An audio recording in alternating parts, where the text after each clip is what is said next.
ஒவ்வொரு மாவட்டத்திலயும் ஒரு மருத்துவக் கல்லூரியை வந்து கொண்டு வரணும்ன்றது கலைஞரியோட கனவு. And this is day 13 of DMK's achievement. மாவட்டத்தோறும் ஒரு மருத்துவக் கல்லூரியை வந்து கொண்டு வரணும் கலைஞரையோட நீண்ட நாள் ஆசை. அதே மாதிரி தமிழ்நாட்டில் உள்ள விழுப்புரம், திருவாரூர், சிவகங்கை, பெரம்பலூர் மற்றும் திருவண்ணாமலை ஆகிய 6 இடங்களில் புதிய மருத்துவக் கல்லூரி வந்து கலைஞரை அவர் வந்து தொடங்கி வச்சார்.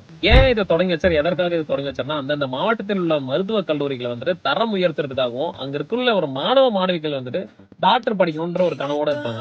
டாக்டர் படிக்கணுன்ற கனவோட சென்னையில மட்டும் தான் காலேஜ் இருக்கு, வேற எங்க போய் கவர்மெண்ட் காலேஜ்ல போய் சேர்றது அப்படின்னு வந்து நினைச்சிட்டு இருக்கிறப்போ, இப்பெல்லாம் தான் நீட் எக்ஸாம் எழுதிட்டு அதை கிளியர் பண்ணணும். முன்னெல்லாம் அந்த நீட் எக்ஸாம் எல்லாம் கிடையாது. கலைஞரோட ஆட்சி காலத்துல 12th கட் ஆஃப் வச்சு உள்ள போயிடலாம். அப்படி வந்து உருவாக்கப்பட்டதுதான் கலைஞரோட ஆட்சி காலத்துல மருத்துவக் கல்லூரி.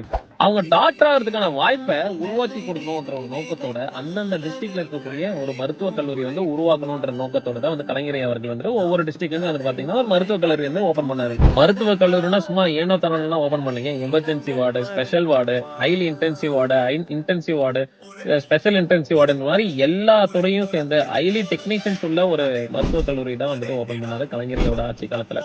And DMK's biggest achievement will be continuous forever and forever.